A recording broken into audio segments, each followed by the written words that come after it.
À aucun moment, j'ai envie de prendre des débutants. J'ai pas que ça à faire. J'ai pas envie de recruter des débutants. Je veux que des confirmés. Voici une erreur monumentale, numéro 6 ou 7 ou 8. La majorité des agences et des patrons d'agences que je connaisse veulent recruter que des confirmés. Et ça, c'est un vrai problème. Et je vous explique pourquoi. Sur le marché immobilier français, après 20 ans de carrière, jusqu'à aujourd'hui, c'est ma carrière, je continue à le faire, je n'ai pas arrêté, je ne suis pas à la retraite, je continue à recruter, à travailler, à former, à développer mes agences. Donc je suis dans le feu de l'action. Et d'après toutes mes stats, d'après les stats de tous mes confrères, d'après les stats de pas mal de réseaux que j'ai pu récupérer au fur et à mesure des années, j'ai découvert que les chiffres sont dans tous les réseaux similaires. Et je vais vous donner mes chiffres à moi. Donc les chiffres, ils sont simples. Si on parle de recrutement, si on parle de quantité de candidats qui existent sur le marché, voici comment ça se départage. Sur 100% des candidats que vous allez voir, vous allez avoir 15% que moi j'appelle les bras cassés. Donc sur 100% des candidats que vous allez recevoir, donc CV, entretien, mail et ce que vous voulez, vous allez avoir 15% des gens que j'appelle les bras cassés. Les bras cassés, ça veut dire que peu importe ce qui se passe dans le business, c'est-à-dire imaginons que c'est un gars, il a un studio à vendre à 100 000 euros, il y a un Russe qui arrive avec 15 millions d'euros cash, ce négociateur, il va foutre en l'air l'affaire parce qu'il est nul. Donc ça, c'est un bras cassé. Et 15% des négociateurs que vous allez rencontrer sont des bras cassés. C'est-à-dire où ils sont pas motivés, où ils n'ont pas envie de travailler, où ils attendent que tout soit mâché, où ils n'ont pas envie de bosser, ou peu importe, où ils sont nuls, où ils sont bêtes, où ils sont pas intelligents. Et ça arrive, c'est la vie, c'est comme ça. Qu'est-ce que vous voulez que j'y fasse? Mais en tout cas, 15% sont comme ça. Donc, il reste combien? Il reste une certaine partie du marché. Vous allez trouver 5% des gens qui sont des gens que j'appelle des champions du monde. Moi, c'est mon terme. Donc 15% de bras cassés, 5% de champions du monde. Et les champions, c'est qui pour moi un champion? C'est quelqu'un, je lui donne un téléphone portable, Internet et une carte de visite, ça y est, il peut vendre n'importe quoi à n'importe qui. En gros, c'est des champions, point à la ligne. Je me considère comme un champion.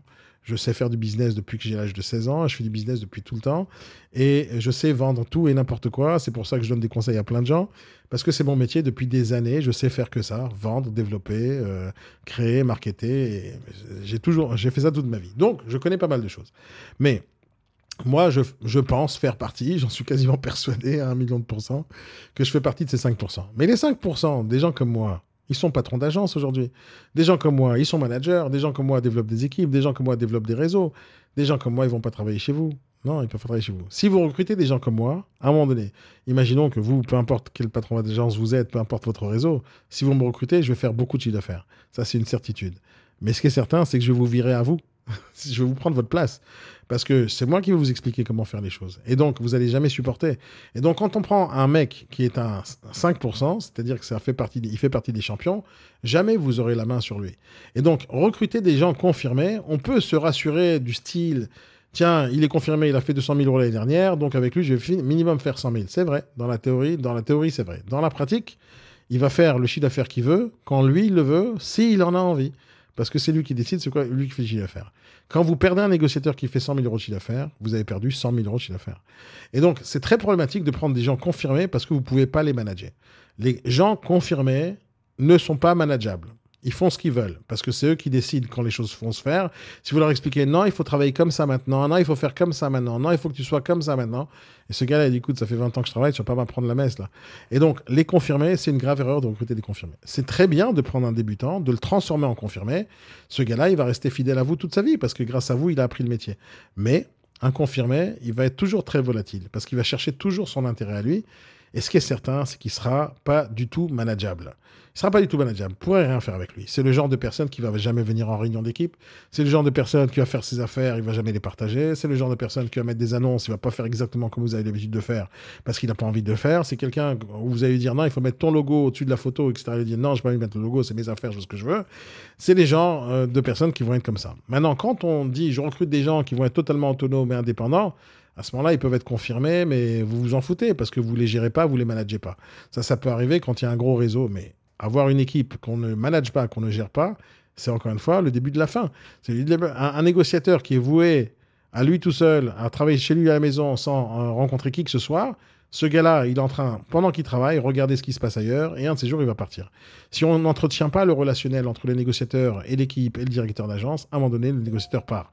Et c'est exactement ce qui va se passer avec les confirmés. Les confirmés vont se débrouiller seuls la majorité du temps. Ils ne vont pas avoir besoin de vous ni de vos conseils. Ils vont avoir besoin de vos outils, donc ils sont là par intérêt. Les confirmés, c'est une plaie. C'est une plaie de recruter des confirmés quand ils arrivent déjà confirmés. Prendre quelqu'un de débutant ou d'apprenti et le faire passer de débutant, intermédiaire, confirmé, expert, il n'y a aucun problème, c'est très bien ça. Mais de prendre des confirmés dès le départ, c'est une recette, c'est la recette magique pour foirer toute l'équipe. Parce que imaginons que vous avez 10 négociateurs débutants, 10 négociateurs intermédiaires et un confirmé, et le confirmé fait du chiffre d'affaires, hein. Et ben c'est le confirmé qui va manager l'équipe. C'est le confirmé qui va dire non, moi je viens pas en réunion d'équipe. Et quand il va dire je viens pas en réunion d'équipe, tous les autres débutants ne viendront plus en réunion d'équipe. Quand vous allez dire non, il faut absolument regarder ça, et ben il dira je m'en fous, j'ai déjà appris. Et les gens ils vont copier sur le confirmé. Parce que le confirmé a prouvé en faisant rien, il va gagner. Sauf que les débutants, ils comprennent pas que le confirmé, ça fait 20 ans qu'il est confirmé. Ça veut dire, il a mis 20 ans pour devenir confirmé. Et parce que les jeunes et les débutants cherchent toujours les raccourcis. Et quand ils vont regarder le confirmé, et si le confirmé ne fait pas ce que le patron demande, ils vont tous suivre l'exemple du confirmé parce que le patron, c'est le méchant et le confirmé, c'est le gentil parce que c'est lui qui fait du chiffre d'affaires et le patron, il oblige les gens à faire du chiffre d'affaires. Et donc, dans la tête des débutants et des intermédiaires et des apprentis, c'est le confirmé qui donne l'exemple. Et si c'est lui qui donne l'exemple, vous êtes foutu. Sauf s'il donne l'exemple dans le sens de l'agence, c'est-à-dire qu'il est corporate, confirmé ou pas, il va suivre les instructions de l'agence, il va travailler selon le concept, etc. Et ça, c'est bien. Et donc, c'est très important pour ça de faire l'entretien d'embauche, même un confirmé. Si je viens chez vous et je vous dis, moi, je fais 1 million d'euros de chiffre d'affaires par an, il faut absolument que vous décidiez de me recruter ou pas selon le chiffre d'affaires que je vais générer, mais sur ma façon de voir les choses lorsque je vais travailler chez vous dans votre agence. Est-ce que je serai corporate? Est-ce que je ferai partie de l'équipe? Ou est-ce que je vais faire ce que j'ai envie? Et si je vous dis non, moi je fais ce que je veux parce que j'ai rien à prendre de toi, il faudra pas me recruter même pour 1 million d'euros de chiffre d'affaires. Parce que alors peut-être 1 million d'euros de chiffre d'affaires, vous allez tous dire je recrute. Mais à ce moment-là, je vous assure que vous faites plus rien dans la boîte, c'est moi qui vais la diriger. Et donc, c'est un choix à faire. Et ça m'a toujours posé ce genre de problème dans ma vie quand j'ai voulu travailler avec des clients où je vais leur dire quoi faire.